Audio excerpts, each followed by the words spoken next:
Otro ba? Ingon si kuya, ugma na ko nung pasigaon. Nanggawas na ramatan ng silingan sa gawas. Alimuot na kayo sila.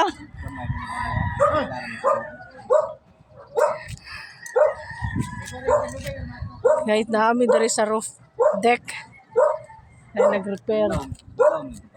Salamat sa Ginoo. Oy, 10 years mo na akong gihuwat diri, oy. Para ma-remove tong mga wire diri. Grabe akong hulat. 10 years. Salamat sa Ginoo. Salamat mga koys. 10 years jud akong gihuwat ma-remove ang wire diri. Diri naglinya sa ako ang kani sa akong edge. Kani. Nara ang poste oh. Dikit kaayo sa ako ang wall. Nya diri gid siya nagsubay diri sa ako ang semento nagsubay. Then karon finally wire free na gyud ang ako ang mga kanang edge. Ang edge sa ako ang balay. Bahalag na buwad ko diri sa init. Finally makaatop na ko. Budget na lang kuwang, budget na lang yung paabot. Makaatop na ko diri, hindi na maghunob ang tubig dito sa mga rooms. Actually, naani nakaabang, nakadesign niya akong balay guys para 3-story. So kaso lang, unfortunately, my husband died last 2019. So that's why wala siya na human. So me, myself, and I alone, wala po ko plano nga ipahuman ko ning balay nga up to 3-story kakinso Ginoo ko. Di na magani na ako tabang paglimpyo ning dus andanas pa lang hantod terrace as in gubot na mga ni kayo nga ako ra isa. How much more mag 3-story pa ko no. So wala na gud siya na human guys. Apil lang is terrace. Daghan pa kayo din nga humanon, pero at least sa wakas karon ang ako ang kuan is instead of mag 3-story pa ko,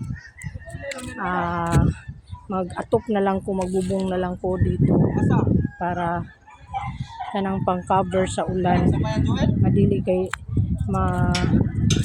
madaot akong kuan, mas madugmok ni akong balay kay na naman siya kanang kuan guys, kaning waterproofing pero na wash out gid siya permi kung mag-ulan. Nakatatlong patong na ni, nakatatlo ka application na ni sa waterproofing. Pero nang kuan ra gid gyapon siya guys. Tanawa ba inani ba oh, nang remover gid siya guys. Inani ba guys oh, tanawa oh. Oh. Diba? So na kuan gid siya muhunog gid ang tubig dito sa ilaw dito sa akong mga kwarto. Kay tulo man ni ka kwarto. So kani terrace ni siya guys, kanang kuan ato nagilupad sa udet. Kuan siya kanang clear nga scene. Kulihan na ginakong corrugated kay ilupad man ni udet ang ato. Na nagreklamo na si kuya puwerteng inita. So nung katuig na ko panarbawan wala di puti. Wa di puti. Ano lang puti? Sa sulod daw unom katuig. Sayunan ka unong pa lang nakatuig. Malay mo inigabot mo 10 years mo puti na ka. May pa dito pa ko sa agat na nagat ko. Kita bakang perlas dito. Asa man ninyong probinsya day? Di ay? Balamban.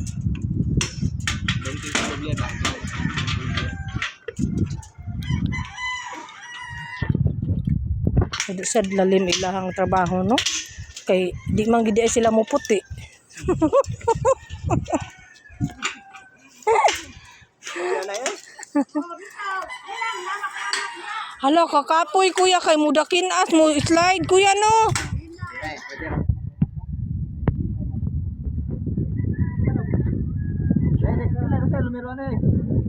Kani kuya dili ni pwede masugnod. Likon. Why? Pwede na po. Imo ang bangko.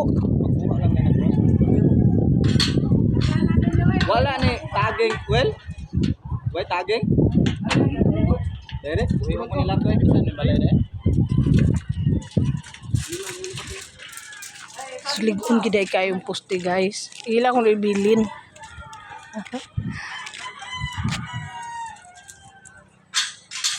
Risky kayo ilang trabaho guys. Karon pa ko first time pa ko nga nang nakakita og kanang closer di gani sa ako kanang duol ra kay tanan ko nga nagtrabaho. Natanawa ta guys na akong kuano overlooking ako ang roof deck dere. Na sa mga bukid. Na siya bukid guys. And mo na ako ang niyog na nanay bunga. So if ever man nga mahudayon ni ang kanula dayon lang ni nga 3 story. So kani siya nga balay ang pinakahabog diri dayon. Tibuok diri mga balay nga mga habog.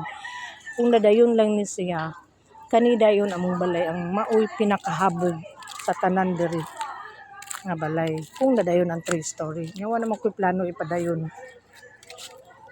Bangon tanim, naog sa kami ulit rin ako.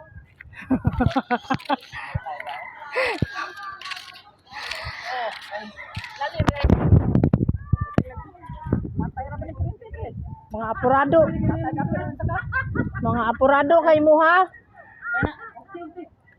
Apurado kayo mo ha, alimuot.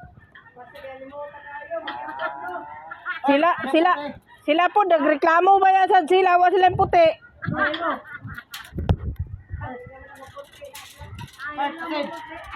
Wag gani sila reklamo ngay kapoy sila.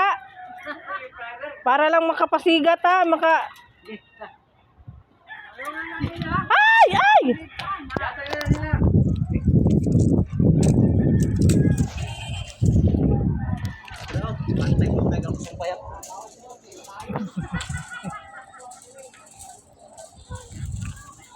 Munaog ako guys kay sakit na akong migraine. Sakit na akong ulo kay nabuhat sa init. So mo na naugan guys oh. Awa. Gitupi ra na ako ang yero. Gitupi ra na ako para makaagi ko. Bye.